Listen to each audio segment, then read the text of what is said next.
All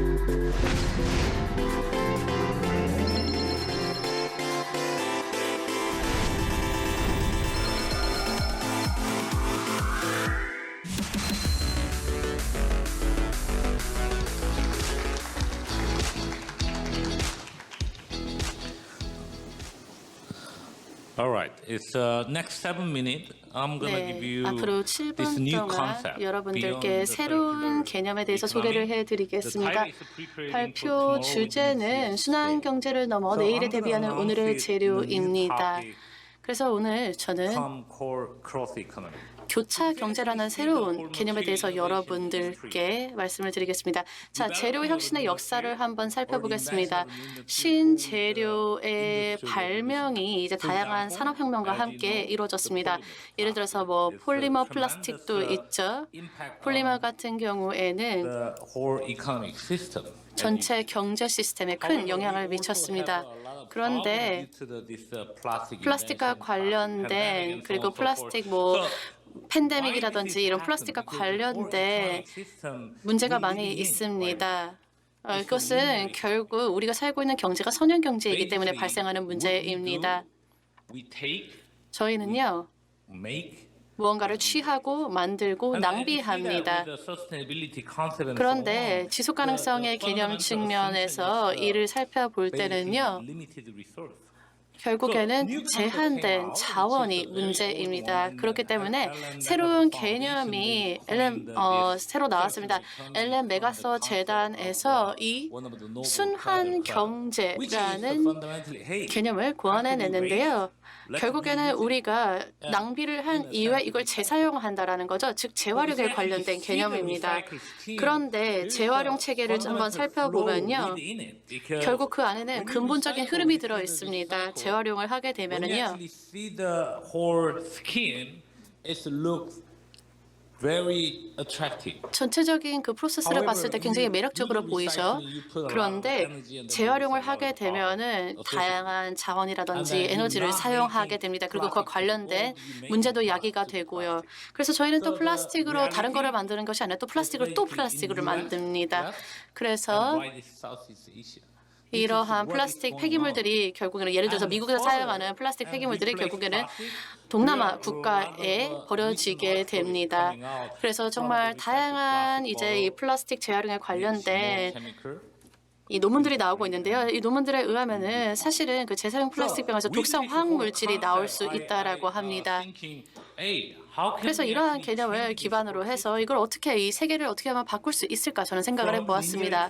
선형 경제로부터 To the sustainable with the physical world with the circular economy. 순환 경제, 즉 지속 가능성을 추구하는 순환 경제 그 이후의 모델은 무엇일까요?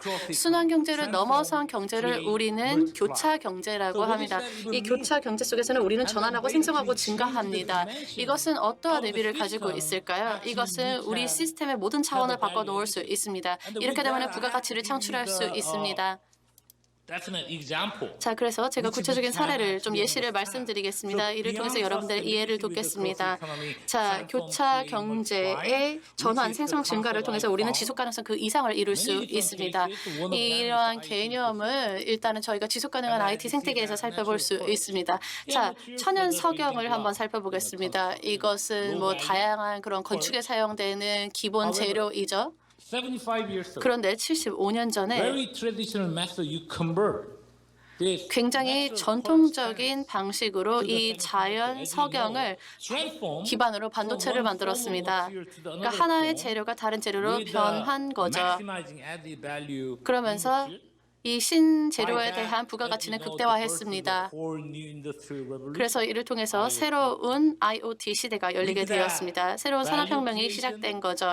그리고 이러한 부가가치를 증가시켜서 오늘날 우리가 살펴볼 수 있는 그러한 친환경 발자국이라든지 지속가능한 생산이라든지 다기능 역량이라든지 이런 것들이 가능해졌습니다. 그래서 저희가 어떻게 보면 여태까지 하고 있는 것들이었지만 이런 식으로 설명한 것은 없는데요. 뭐 예를 들어서 제가 계란을 한번 살펴보겠습니다. 계란을 저희가 또는 계란 또는 지질을 사용해서 LLP라든지 백신이라든지 이런 것들을 사용해서 부가가치를 창출해낼 수 있죠. 그래서 이런 교차 경제에서는 이 모든 것들이 이렇게 새롭게 변화할 수 있습니다. 자, 그래서 인간 중심적인 디지털 전환으로서 저희가 교차 경제를 설명할 수 있습니다. 저희는 전환하고 생성하고 증가할 수 있습니다. 그리고 이를 통해서 지속 가능성 그 이상을 만들어낼 수 있습니다. 이는 결국은 우리에게는 제한된 자원이 없다라는 것의 개념과 일맥상통하는 내용입니다. 자, 또 한 다른 예시를 보여드리겠습니다. DQ 연구소와 함께 협업을 해서 저희가 한번 살펴본 사례가요.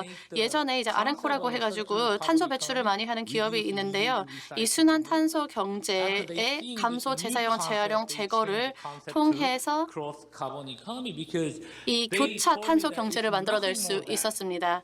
이 교차 탄소 경제라는 것은요, 결국 전환하는 것이고요. 그러니까 CO2 폐기물을 청정 고가치 재료로 만들고 고성능 폴리오 기반의 신제품을 생성해내는 거고, 그리고 이거를 증가시키는 거죠. 다양한 재료 적용으로요. 그래서 이러한 개념을 통해서 아람코는 WEC에서 2023년 1월에 이 개념에 대해서 발표를 한 바 있습니다. 자, 그 다음에 자연으로부터 우리가 학습할 수 있는 것이 있습니다. 꽃가루에 대한 내용인데요. 자, 꽃가루, 지금 꽃가루 많은 시즌이죠. 알레르기도 그만큼 많고요.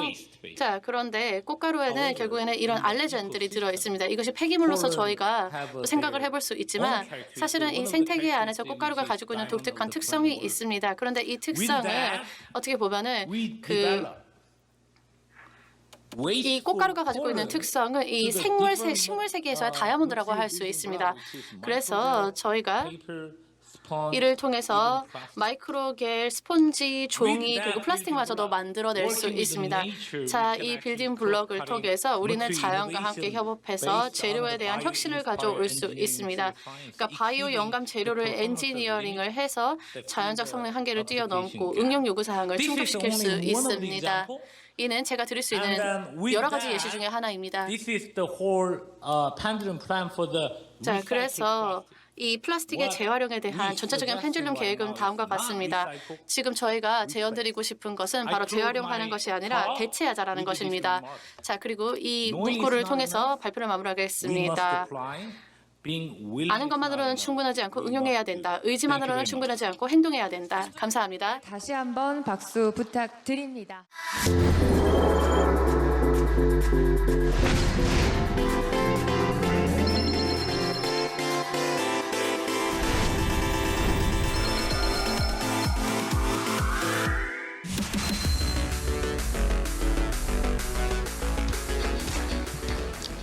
네, 반갑습니다. 오늘 차세대 먹거리 그린바이오가 세션의 제목이어서 제가 좀 먼저 발표하는 것 같습니다. 조남준 교수님 말씀에 이어서 이러한 사례를 한국에서 앞으로 어떻게 이런 보건 의료에도 좀 적용하고 또 경제 발전에도 기여하면서 동시에 우리가 앞으로 미래 이제 식량 안보에 대한 이슈에 한번 사례를 가지고 말씀을 드려보겠습니다.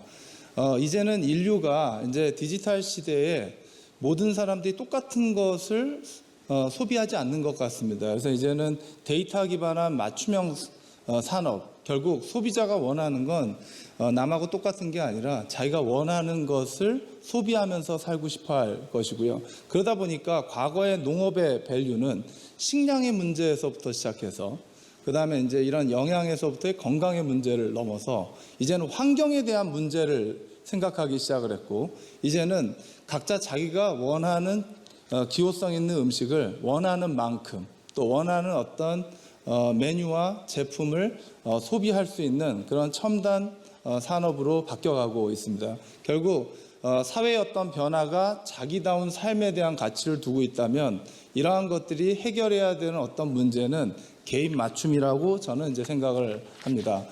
우리나라 정부에서 주로 이제 농식품부가 이제 이런 농식품의 이제 혁신을 위해서 푸드테크 산업 지원법과 그린바이오 산업 지원법을 준비 중에 있습니다.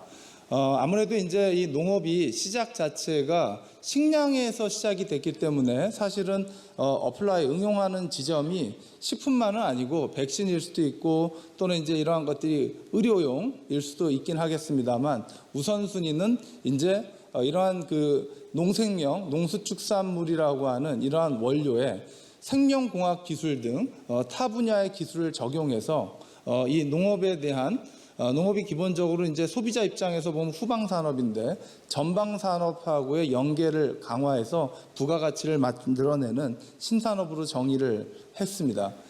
이러한 그 사례로서 저희가 우리가 소비로 하는 가장 필요로 하는 영양 성분은 뭐 단백질일 수 있겠죠. 엄마가 모유를 처음 이제 아이한테 주면서 아이의 성장이 이루어지다가 이제 우유를 먹을 거냐 이제 두유를 먹을 거냐인데 이제는 우유를 만들기 위해서 소를 키우는 과정에 콩을 먹여가지고 이제 콩을 키우다 보면 나중에 똑같은 1리터의 영양이 들어가 있는 우유와 두유의 사회적 가치는 어떻게 평가가 될 거냐는 거죠. 이제 그러한 것들이 이제 앞으로 기존의 영양만 따지고 건강만 따지는 것이 아니고 이때까지 소비되는 에너지와 이때까지 소비되는 과정에서 발생하는 사회적 가치를 고려하는 것이 이제 앞으로의 미래의 산업에 있어서 중요한 이 그린바이오의 핵심적인 가치라고 생각을 합니다. 저희가 약콩이라고 하는 기존의 수입한 콩이나 노란 콩을 대체할 수 있는 식물성 원료를 기반으로 이러한 것들을 장내 미생물로 발효하기도 하고요. 이 안에 이제 유효 물질을 대사체를 만들어내기도 하고 이러한 것들을 스마트팜을 통해서 특정 유전자가 과발현된 맞춤형 파이토슈티칼이라고 저희는 표현을 하는데 플랜트 유래의 파머슈티칼, 카스메슈티칼, 뉴트럴스티컬을 만들어내긴 합니다. 그래서 그러한 것들에 대한 안전성과 유효성을 평가해서 식품과 화장품, 의료용으로, 의약품으로 저희가 특허를 확보를 하였고요. 이제 이러한 것들을 기존의 이제 산업 응용점에서 일반 식품에서부터 환자식, 그 다음에 일반 화장품에서부터 기능성 화장품, 더 나아가서 사람이 아니라 이제 요즘에 반려동물들에 대한 펫푸드라든지 펫에 관련된 기능성 제품으로까지 적용을 하고 있습니다. 이러한 어떤 이 첨단 기술을 기반으로 원료에서부터 고부가가치화하는 기술을 스스로 하는 것이 아니고 이제 민간하고 협력하기 위해서 저희가 직접 창업하기도 하고 저희 연구원들이 이 연구 결과를 가지고 본인이 창업하기도 하고 기업에 기술 이전하기도 하면서 대학에서 이제 이러한 새로운 문제를 해결한 어떤 싹이죠. 이런 새로운 어떤 연구나 기술을 실제로 산업화하는 일을 진행하고 있습니다.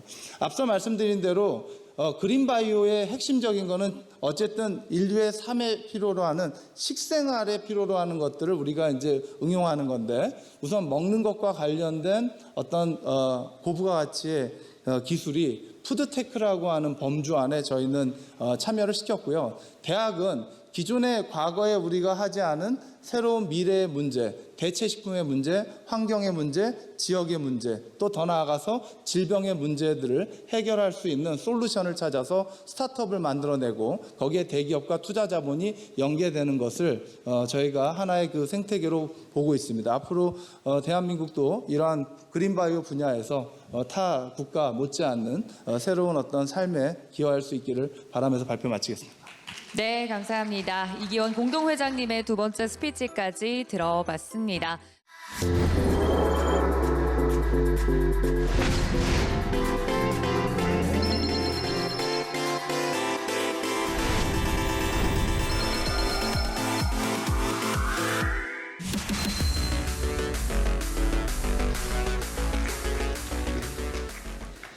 It's a great pleasure to be here. I feel like 오늘 a 여기 fish 오게 out of 되어서 water. 굉장히 기쁘게 I work on 생각합니다. novel carbon 사실은 materials 저는 like 탄소 recent 재료를 work 다루고 includes 있거든요. synthesizing 그래서 뭐 diamond 예를 by a new 들어서 method. 다이아몬드를 So 만드는 that's 새로운 going to 방법을 probably 연구하고 있기 publish fairly 때문에 soon. 이에 대한 책이 곧 So, 발간될 건데요. 그 보고서가 곧 I 발간이 될 was 건데 sort of intrigued 이러한 about what 분야에 could I 있기 possibly 때문에 find 오늘 in 물에서 rock. 나온 물고기 같다라는 그런 And, 느낌을 I 받고 guess 있습니다. some of what 사실 I 제가 이 thought 앞에서 would be 무엇에 a 대해서 little 얘기를 할까 좀 고민을 했는데 어떻게 보면 좀 논란의 여지가 있는 내용에 대해서 말씀을 드릴 거기 때문에 그 부분에 대한 양해 부탁드립니다. 자, 수레시 박사님께서 어저께 말씀하신 것 중에서 저에게 와닿았던 것이 있습니다.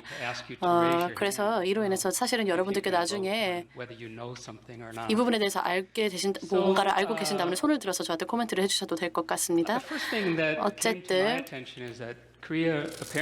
한국 같은 경우에는요, 적어도 저희 네덜란드인들이 보기에는 일조량이 굉장히 우수합니다. 그래서 만약에 한국이 식품에 대한 그런 온실 재배를 갖다가 온실 생산을 갖다가 늘릴 수 있다면은 그 부분이 올바른 방향이라고 생각을 합니다. 왜냐하면 한국 같은 경우에는 채소 자급 능력이 85% 정도가 됩니다. 그런데 한국이 만약에 또는 한국의 기업들이 온실 쪽으로 들어가게 된다라고 한다면 소농들이 이에 대해서 반발을 좀 하겠죠. 그래서 만약에 한국이 이런 온실 재배를 국가적으로 좀 추진을 하려고 한다라고 한다면은 저는 좋은 부분이라고 생각을 합니다. 예를 들자면 지금 한국이 파프리카를 일본에 수출을 하고 있잖아요. 그럼에도 불구하고 소농들의 반발이 있을 수 있다라는 것이죠. 네, 그래서 어쨌든 이러한 그 온실 기반의 그 채소 재배 수출에 대해서 저희가 생각을 해볼 수 있고요. 그리고 또 이 부분에 대해서는 제가 그렇게까지 많이 말씀드릴 수는 없겠지만 이 위약 효과라는 것은 너무나도 신비롭습니다. 위약 효과가 실제로 우리의 유전체 구조를 영향을 미칠 수 있다는 것을 여러분들 알고 계시죠? 어떠한 단백질이 표현이 될 것인지 그리고 어떠한 유전자가 표현이 되는 것인지 이런 부분에 영향을 미치고 있습니다. 위약 효과가요. 자, 그래서 저희가 알약을 먹는 거에 있어서 그 위약 효과에 대해서 좀 얘기를 해보고자 합니다. 사실은 다양한 그런 생물 기술적인 그리고 또 의학 분야에 있어서 이 위약 효과라는 게 정말 어느 정도 효과가 있는지 모르겠습니다. 사실은 이제 암의 의약품이라고 한다면 사실은 저희가 위약 통제를 할 필요가 없잖아요. 바로 그냥 약을 먹으면 되죠. 그런데 이 위약 효과가 정말 흥미로운 것은요. 이 예방의학에 대해서 말씀을 하신 분들의 내용과 조금 일맥상통하는 부분이 있다라고 생각이 들기 때문입니다. 사실은 모든 문제를 다 해결할 수는 없겠죠. 어떤 사람들은 뭐 영양이 부족할 수도 있고 이런 생활이 불균형적일 수도 있고 뭐 우울할 수도 있고 그럴 수도 있겠습니다. 네, 이거 약간 좀 유머러스하게 제가 좀 말씀드리고자 하는 내용인데요. 한국 분들은 이를 보면서 좀 웃으실 수도 있겠지만요. 제가 만약에 뭔가 부상을 입어서 한국에 있는 병원에 간다라고 한다면은요. 뭐 참고로 저는 천식도 있는데 몇 년 전에 이제 천식 때문에 또 한국 병원에 가기도 했었는데요. 한국 병원에 갈 때마다 정말 우수하게 진단을 내려주시더라고요. 그런데 한국 병원 같은 경우에는 이제 7분 정도밖에 진료에 걸리지가 않더라고요. 왜냐하면 뭐 예를 들어 대기 시간이 7분밖에 걸리지 않더라고요. 미국 같은 경우는 제가 대기를 2시간을 해야 되는데요. 그래서 또 의사 선생님들이 굉장히 우수하세요. 그다음에 한 7분 동안 선생님들께서 이야기를 듣고 진단을 내리십니다. 그다음에 최종적으로 보통 만족스럽습니다. 아마도 의사 선생님께서 진단을 잘 해주셨기 때문이겠죠. 그다음에 정말 약을 많이 처방해 주시더라고요. 다양한 약을 처방해 주십니다. 자, 그러면은 제가 그거에 대해서 이제 컴퓨터를 가지고 영어로 한번 이걸 찾아본 다음에 이 약은 싫은데요. 아니요, 이 약은 괜찮습니다. 이런 식으로 제가 대답을 합니다. 그래서 예방과 건강한 삶 그리고 또 수익에 상충되는 그런 부분들이 있는 거죠. 여러분들 다 느끼실 겁니다. 한국이 어떻게 하면은 여기에서 행복한 그런 중재 지점을 찾을 수가 있는지 좀 그것이 이제 좀 이제 중심이 돼야 될 것 같아요. 그런데 이제 한국 같은 경우에는 또 서열 수술도 많이 하잖아요. 근데 그게 이제 뭐 경제에 도움이 되기도 하죠. 그래서 왜 안 될 거 뭐 있냐 이렇게 생각을 할 수도 있겠죠. 자, 그리고 미래에는 이러한 약이 실제로 나타날 수 있습니다. 플라시보 롤이라고 해서 위약 효과 약이라는 거죠. 네, 그 다음에 약간 좀 논란의 여지가 될 수 있는 내용에 대해서 말씀을 드리겠습니다. 참고로 이거는 사실입니다. 실제로 있었던 일인데요. 여러분들이 60세 이상인데 아미시 마을에 살고 있다. 여기에는 백신도 없고 TV도 없습니다. 그리고 사람들은 이제 꽤 균형 잡힌 그 영양소가 있는 식사를 합니다. 그러면은요. 사실은 코로나로 인해서 죽을 확률이 거의 없습니다. 그런데 이 마을에 살고 있는 인구의 90%가 코로나에 걸렸지만 실제로 그게 정도가 심하지는 않았습니다. 예, 그래서 또 텔레비전이나 백신이 없는 아프리카 국가도 마찬가지였고요. 어저께 슬래시 교수님께서 이렇게 말씀을 하셨습니다. 정말 많은 혁신들이 일어나고 있는데 동시에 이 과학에 대한 사회의 신뢰가 줄어들고 있다고 말씀을 하셨습니다. 왜 그렇게 지금 되고 있는 걸까요? 왜 다른 학제에 계신 다른 분들, 다양한 사회의 구성원들이 지금 과학에 대한 신뢰를 하고 있지 않은 걸까요? 그리고 또 이 백신의 훌륭한 점에 대해서 첫날에 많은 연사분들께서 말씀을 해주셨고요. 자, 여기에서 좀 여러분들을 도발하는 질문을 하겠습니다. 여러분 혹시 알고 계신가요? 미국 FDA가요, 실제로 화이자로 하여금 백신 안전성 데이터 공개를 위해서 75년간의 기한 타임라인을 주었습니다. 알고 계시나요? 손 들어주세요. 알고 계셨나요? 한 분 계시네요. 여러분들 중에 한 분만 알고 계신가요? 이거는 팩트입니다. 미국 FDA 식약청은요, 75년의 타임라인을 주었어요. 도대체 왜 이 데이터 공개를 위해서 75년이나 필요할까요? 그래서 노스 텍사스 주의 연방 판사가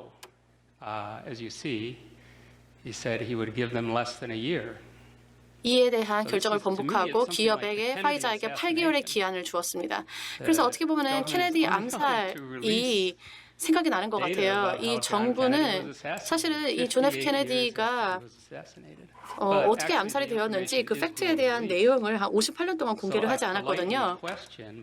그래서 어쨌든 왜 이렇게 75년이라는 기한을 부여를 했을까? 실제로 이 백신에게 정말 우수한 효능이 있는 걸까? 정말 안전한 것일까? 그리고 실제로 백신을 맞은 많은 사람들이 이로 인해서 죽은 것은 아닐까라는 그런 의문을 던져볼 수밖에 없습니다. 자, 여기 계신 이스라엘 분들, 제가 조금 이따가 손을 들라고 또 요청을 드릴 텐데요. 이 책 들어보신 적 있나요? 이 책 같은 경우에는 이스라엘 과학자와 의사들이 쓴 책입니다. 5년 동안 이제 취합을 해서 발간해낸 책인데요. 굉장히 흥미로운 책입니다. 그리고 또 익명으로 출판이 되었습니다. 정말 놀라운 책입니다. 이 책을 읽고 나서 저는 아이들에게 현재 만들어진, 그러니까 최근에 만들어진 백신을 맞추고 싶지가 않더라고요. 자, 여러분들 지금 얼굴 찌푸리고 있는 거 보입니다. 그래서 어쨌든 앞으로 우리에게 어떤 의약품들이 실제로 개발이 될지 좀 기대가 되는데 어쨌든 이런 책을 보면은 제가 말씀드릴 수 있는 거는 이거 한번 꼭 읽어보시기 바랍니다. 그리고 제가 챗 GPT, 저희가 대규모 언어 모델 아까 일링 박사님께서 말씀하셨잖아요. 챗 GPT를 저도 사용을 하고 있는데 이러한 중요한 책이 지금 있습니다. 그런데 이 책 같은 경우에는 그 똑같은 이 책을 출판한 이스라엘 분들께서 영어로 번역을 한 게 전부입니다. 그러니까 번역본은 이제 영어밖에 없다라는 거죠. 그래서 제가 생각을 했을 때 챗GPT 같은 그런 플랫폼이 지구상에 존재하는 모든 사람들이 읽을 수 있도록 번역을 해주면 좋지 않을까라고 생각을 했습니다. 이를 통해서 사람들이 이제 자신들을 스스로 보호할 수 있게끔요. 어쨌든 챗GPT가 그런 거를 해낼 수 있는지 모르겠습니다. 그 다음에 저는 또 자연의 중요성에 대해서 말씀드리고 싶습니다. 특히 한국의 젊은이들에게 자연의 중요성에 대해서 말씀을 드리고 싶은데요. 제가 등산을 가면요. 보통 한 60, 70대 분들이 많이 보이더라고요. 가끔씩 젊은이들도 보이지만요. 그런데 저는 제 학생들에 대해서 우려스럽습니다. 보통 저는 학생들을 데리고 또 등산을 나가고는 하는데 저희는 지금 현재 이제 자연과 소원해지는 것은 아닐까라는 우려를 저는 하고 있습니다.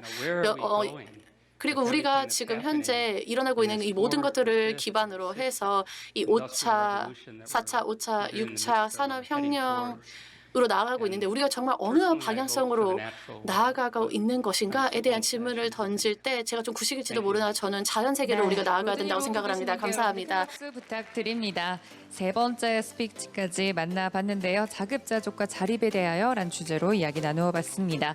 이어서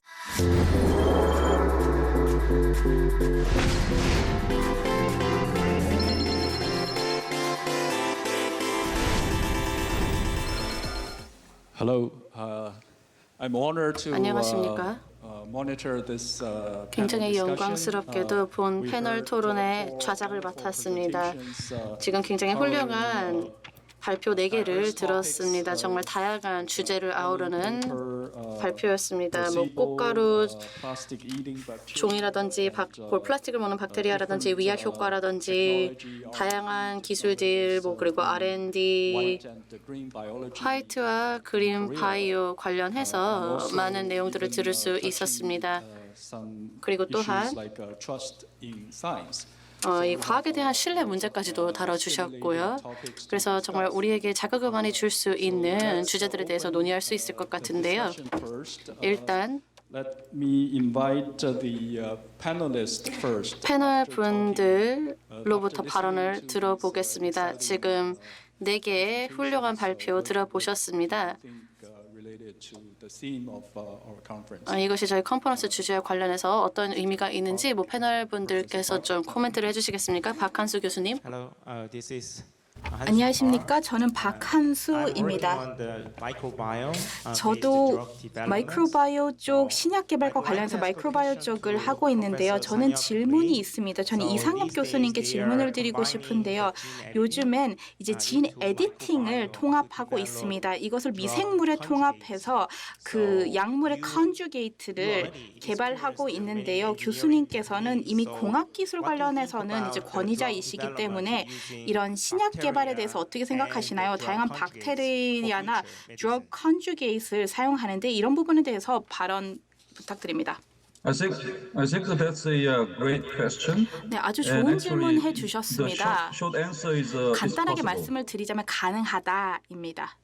So what you can do is obviously you are 어떻게 할 very 수 expert 있냐 on 하면요. microbiome, 아무래도 and 이제 그 미생물 you can 관련해서는 conjugate any 전문가이실 텐데요. molecules onto 어떤 the 분자라 surface 하더라도 표면에 of the, 컨주게이트 하는 것이 bacteria 가능합니다. or 박테리아의 other 표면에 microorganisms, 컨주게이트 할 수 or you 있습니다. can actually 미생물에도 make them 마찬가지고요. produce 아니면 이 desired 박테리아가 chemicals when 원하는 needed. For example, 화학물을 if you 필요할 want 때 to 생산할 수 있도록 하는 것도 target 가능합니다. cancer 예를 cells 들어서 using your 암세포를 microorganism, 표적화하고 then 싶으시다면 once 미생물을 only when the 통해서요. microorganism binds to the specific cancer 미생물이 cell or the 특정 region, you 암세포에 can 결합할 trigger 때 the production of 결합하도록 anti-cancer chemical and then kills the cancer cells.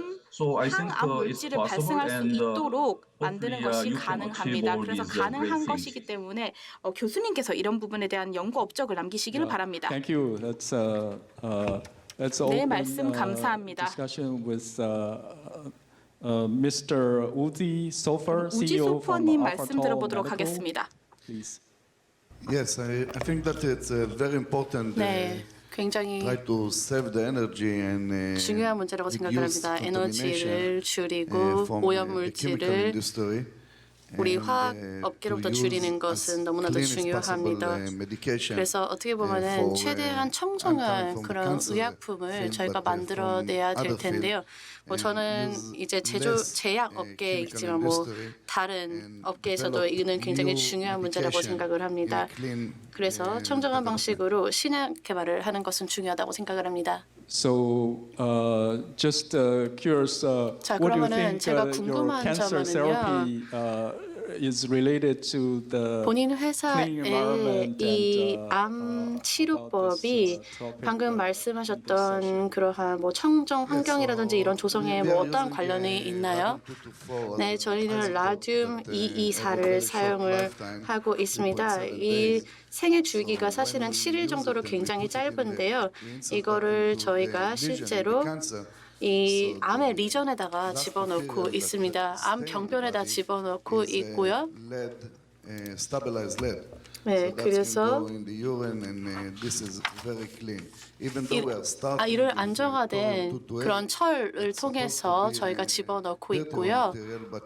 그리고 저희는 이를 굉장히 이런 식으로 청정한 방식으로 해서 라듐 224만이 궁극적으로 이제 청정한 방식으로 필요한 물질을 방출하도록 하고 있습니다.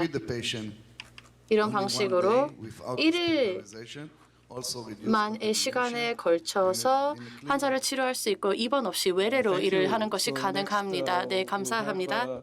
Professor David Churchill 네, 다음은 데이비드 처칠 교수님의 의견을 들어보겠습니다. 네, 발언 기회 주셔서 감사합니다. 저는 이제 교육자로서 먼저 이상욱 교수님과 함께 일하고 있는데요. 안녕하세요. 이렇게 뵙게 돼서 또 반갑습니다. 네, 그래서 다양한 주제에 대해서 다양한 부분을 말씀해 주셨습니다. 그리고 언제나 어떤 게 천연이고 어떤 게 합성이다. 에 대한 의견이 분분하다고 알고 있습니다. 그래서 뭐 그 회색도 여러 가지로 나눠질 수 있기 때문에 이런 논쟁이 저는 긍정적이라고 생각하고 있습니다. 그래서 천연물을 생산하는 것을 만약에 한다면 그리고 어떤 그 프로틴을 조작을 해서 어떤 특별한 뭐 기판이라든지 물질을 추출하게 된다면 이것이 천연이냐에 대한 의견의 논란의 여지는 있다라고 생각을 하는데요. 제가 말씀드리고 싶은 또 다른 부분은 교육가로서 저는 종종 학생들을 마주합니다. 그래서 아주 좋은 스킴을 가지고 옵니다. 예를 들어서 뭐 화학자로서 질소 사이클을 가지고 오게 되는데요. 제가 화학과에서도 일을 하고 있거든요. 그래서 큰 그림 쪽에서는 아이디어를 좋게 가지고 옵니다. 학생들은 그런 부분을 잘 받아들이고 있고 또 뭐 황산 사이클도 있고 황 사이클도 있고요. 또 인산 사이클도 보게 됩니다. 그래서 자연에서의 이런 화학적인 부분, 뭐 토양이나 바다나 강에 있는 또 대기 중에 있는 또 이산화탄소의 사이클 등등에 대한 다양한 큰 그림의 아이디어를 가지고 오곤 합니다. 근데 이런 게 과학에 그리고 기술에 재미를 부여하는 것 같아요. 그래서 연구실과 강의실과 현실 세계를 잇는 교두보 역할을 하는 거거든요. 뿐만 아니라 또 세계를 어떻게 해서 구하면 될지라고 그 생각을 들게 해서 좋은 부분인 것 같습니다. 네, 패널 분들 코멘트 감사드립니다. 자, 지금부터는 연사 여러분들의 발언도 좀 들어보고 싶은데요. 일단 조남준 교수님부터 시작하겠습니다.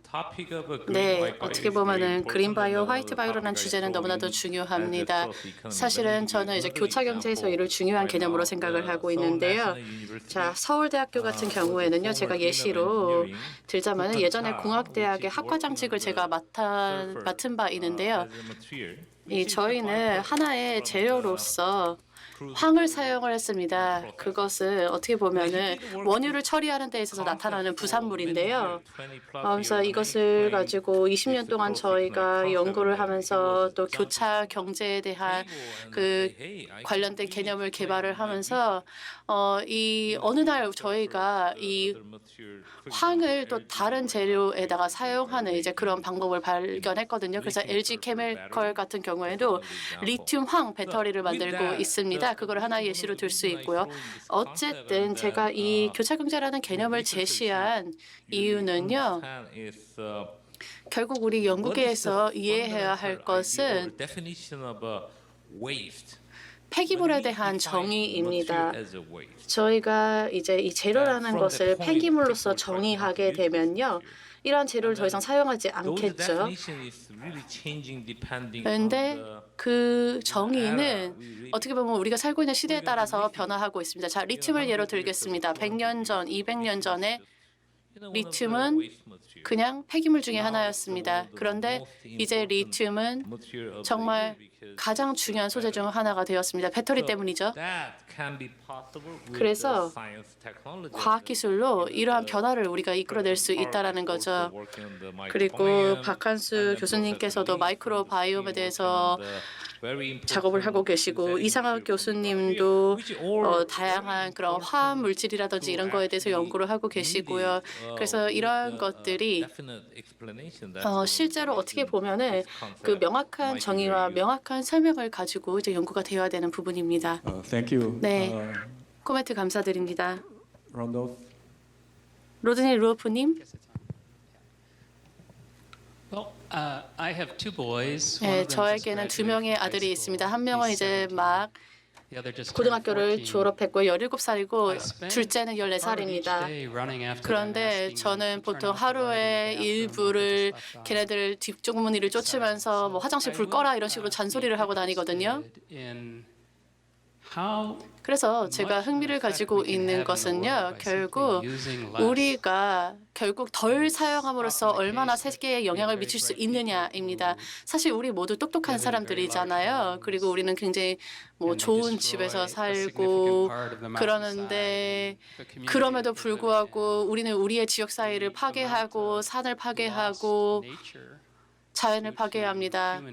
정말 인간이 확장해 나감으로써 그 활동 반경을 확장해 나감으로써 자연이 많이 파괴가 되었거든요. 그렇기 때문에 수익을 올리고자 돈을 만들고자 하는 그런 한쪽 측면과 왜냐하면 사람들이 일을 해야 되니까요. 그리고 또 덜 사용하면서 더 나은 삶을 누리자라는 그 사이에서의 충돌과 갈등에 대해서 저희가 고민해 봐야 된다고 생각을 합니다.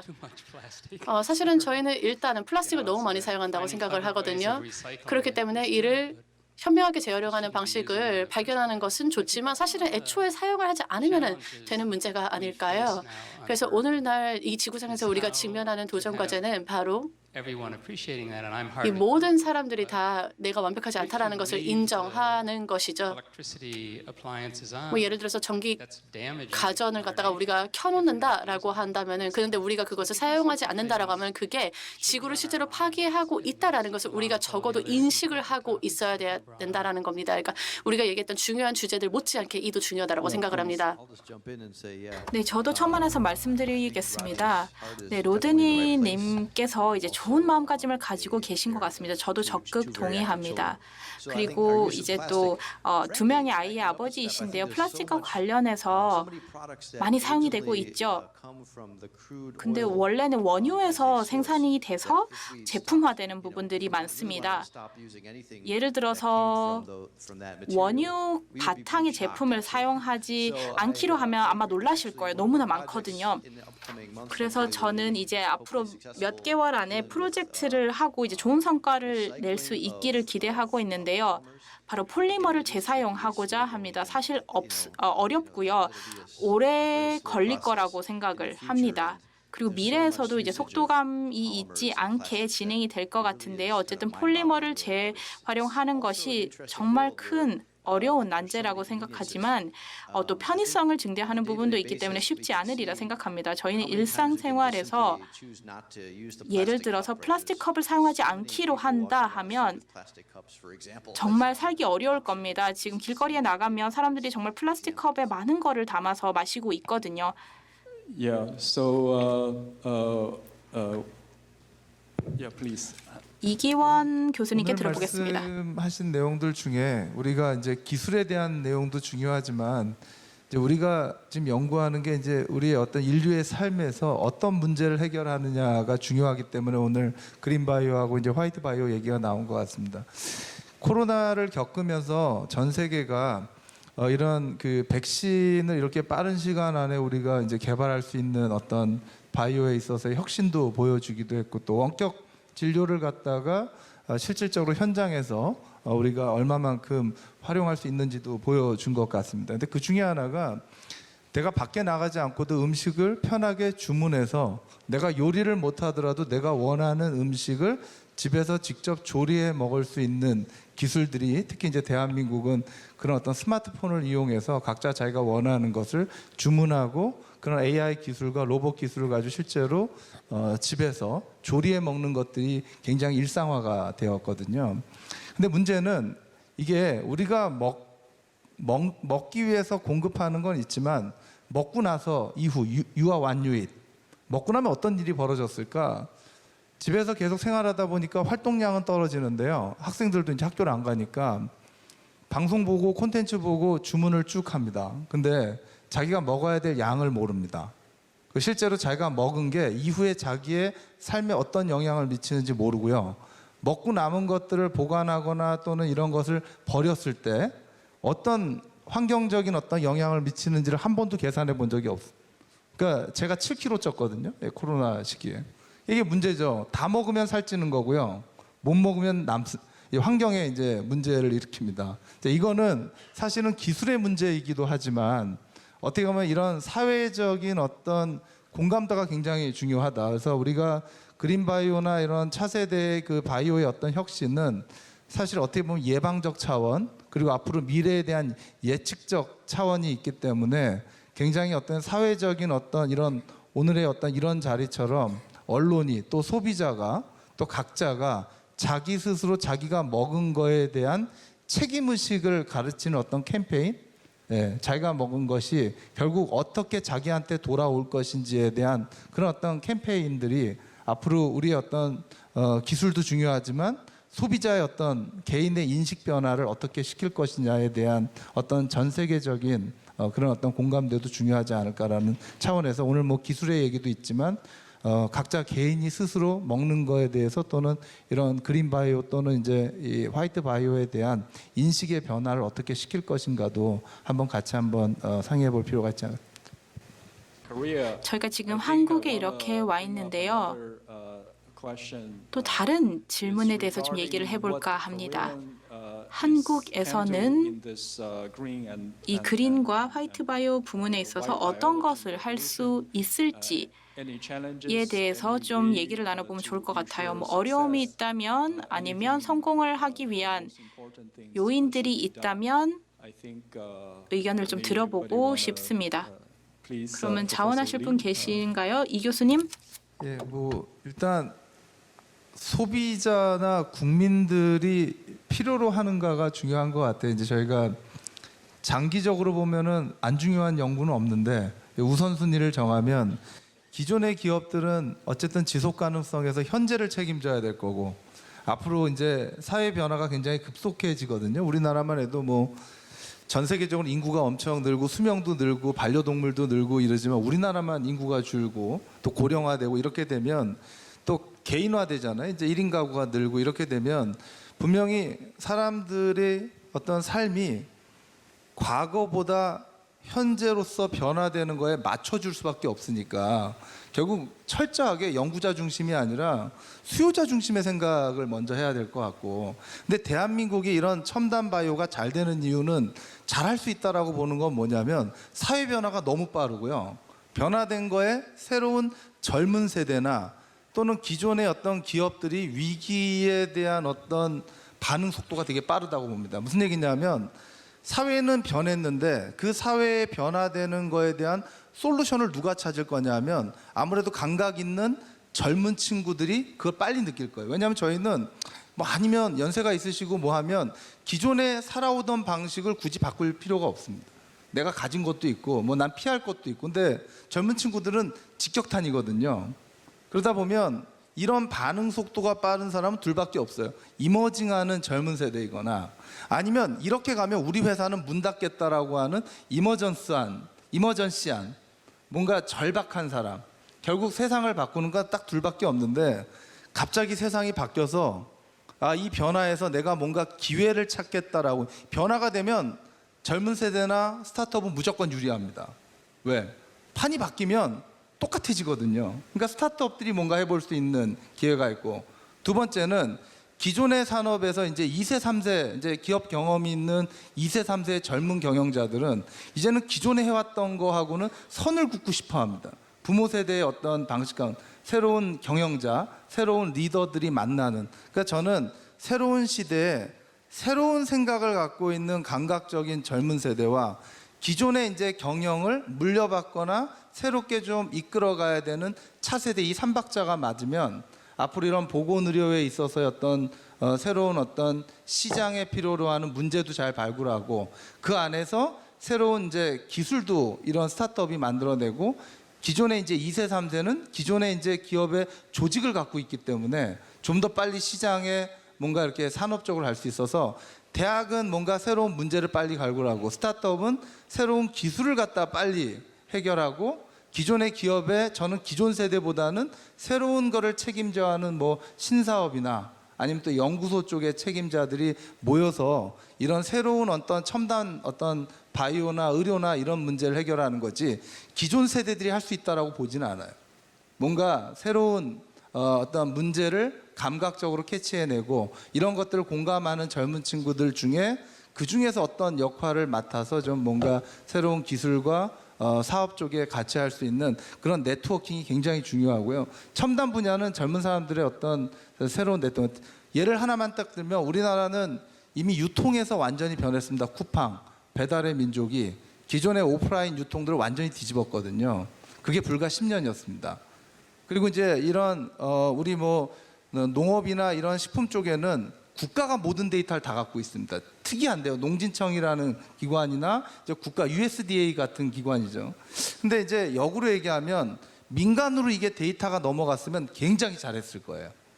오히려 국가가 데이터, 그게 지금 봤을 때 우리나라의 어떤 이 방위산업 분야라든지 항공우주 분야가 민간하고 굉장히 협력하면서 굉장히 기술적으로 올라간 것처럼 아마 이런 새로운 어떤 그린바이오 분야도 많은 데이터들을 국가가 가지고 있는데 이제 이런 그린바이오 분야에 국가가 좀 더 데이터를 민간 쪽에 좀 스타트업들한테 내놓으면 좀 더 경쟁력이 있지 않을까. 뭐 그런 차원에서는 조금 기존의 어떤 방식과 앞으로 미래의 방식을 조금 현재 어떤 방식과 미래와 좀 구분할 필요가 있지 않을까 생각이. Okay, so 네. I think, 없는 걸로 보아. Professor Park, you want to say anything? 네, 교수님 혹시 Okay. 또 아닙니까? I think, 네, 알겠습니다. We had a very good discussion. We 굉장히 have about, 좋은 논의가 이루어졌던 것 to, 같습니다. near the end of this, I think we 사실은 heard 이제 a 이 lot 세션이 about, 거의 마무리될 different, 시간이 다가왔는데요. technologies, 정말 다양한 기술에 대해서 들어볼 수 like, 있었습니다. pollen paper, 예를 들자면은 culture meat, 뭐 배양육이라든지 microbiome 마이크로바이옴 미생물 different, 그리고 또 꽃가루로 purposes, 만든 종이 including chemicals, 그리고 또 plastic 다양한 이제 eating 화학물질 플라스틱을 먹는 박테리아 정말 다양한 가능성과 잠재력에 대해서 저희가 얘기를 들을 수 있었습니다. 또한 많은 제언들이 있었습니다. 과학자와 연구자 그리고 기업 업계 등을 대상으로 한 많은 제언 사항을 말씀해 주셨고요. 또 모든 이들이 결국에는 힘을 합쳐야 된다라고 말씀해 주셨습니다. 그렇지 않으면은 우리는 더 많은 것들을 낭비하게 될 것이고 희망이 없어질 것이다라고 말씀해 주신 것 같습니다. 혹시 정말 마지막으로 30초 마무리 발언 해주실 분 계신가요? We have 1 minute, so 네, it's 1분 남았기 때문에 정말 마무리 발언 빠르게 하겠습니다. 서울 포럼 2023년이 올해 열리고 있고 지난 14년 동안 서울 포럼이 열려왔는데 항상 뭐 AI라든지 정말 시적절한 주제를 항상 이 포럼은 고르더라고요. 그래서 이 세션의 주제도 굉장히 시적절하고요. 그린바이오나 화이트바이오 이런 부분도 정말 너무나도 중요합니다. 자, 서울경제 신문 같은 경우에는 한국의 정말 경제 발전에 이바지해 왔습니다. 그렇기 때문에 이번 포럼의 주제도 보건의료 경제 안보의 핵심 첨단 바이오 시대를 열자인데요. 그래서 서울경제 신문이 이렇게 훌륭한 포럼을 주최해 주신 점에 대해서 감사드리고 싶고요. 어떻게 보면은 이 서울 포럼은 한국의 다보스 포럼이 될 수 있다라고 저는 생각을 합니다. 실제로 그렇다고 생각을 하고요. 그래서 앞으로 이 포럼이 더 발전할 수 있는 그런 가능성을 기대해 보겠습니다. 네, 교수님 감사합니다.